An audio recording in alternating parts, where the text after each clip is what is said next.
bukas alis na tayo. Hindi ba pwedeng dito na lang tayo? Hindi pwede. Kailangan maihatid na kita.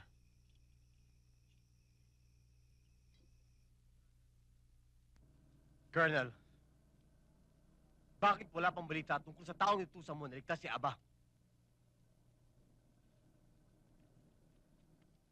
Kaya nga ako narito. Meron akong magandang balita para sa'yo. Natagpuan na ng mga tauhan ko ang mga bangkay ng mga kidnappers. Ang bangkay ni Aba? Pero yun ay isang magandang palatandaan na buhay pa ang kinakapatid mo.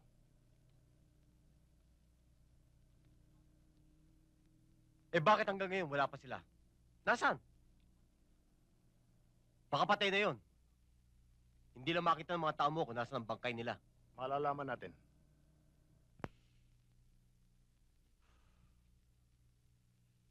Siya na lang ang titirang kong kamag-anak.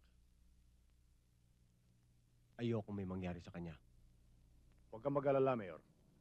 Hanggat hindi natin nakikita ang bangkay ni Habatakob, hindi tayo dapat mawala ng pag-asa.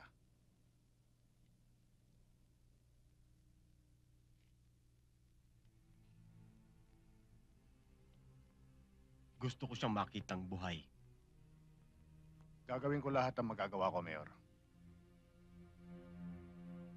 Salamat, Colonel. Jacob, come on, let's go! Nag-English ka na naman.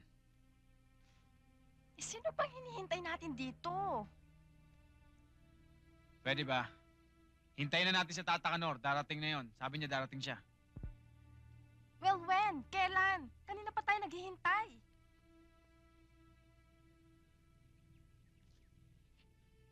Darating yon.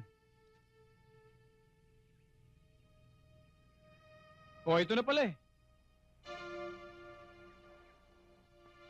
Wow! Ang ganda! Limousine, meron palang ganyan dito? Alam mo naman, hambog yan eh. Oh, sumakay na kayo. Tayo na. Ito yung pinagmamalaki kong kotse ng pinsan ko. Jacob, ayoko sumakay dyan! Bakit? Sasakyan ng patay Ayos lang yan, yan halika. Ayoko sumakay dyan. Ayoko sumakay dyan. Kaya mo yan. Maganda yan. Ako ba ayoko? Mukhang patay si Tata Kanor pero buhay yan. Ay, ayoko. Sasakyan ng patay yan eh. Kaya, ayaw mo sumakay? Sasapakin kita. Subukan mo. Biro lang. Akala ko epekto ulit eh. Sige na, sakay na. Ayaw mo talaga. Ako sasakay. Sige na. Ayoko eh. Kaya, sanayan lang yan. Kaya mo yan. Natatakot ako eh. Sanayan lang yan. Sige, upo. Ayoko talaga. Natatakot ako. Tata Kanor yan. Ayoko. Sige na. Ayoko. Ano ba? Ay! Ayoko naman eh. Tara. Ano ba to?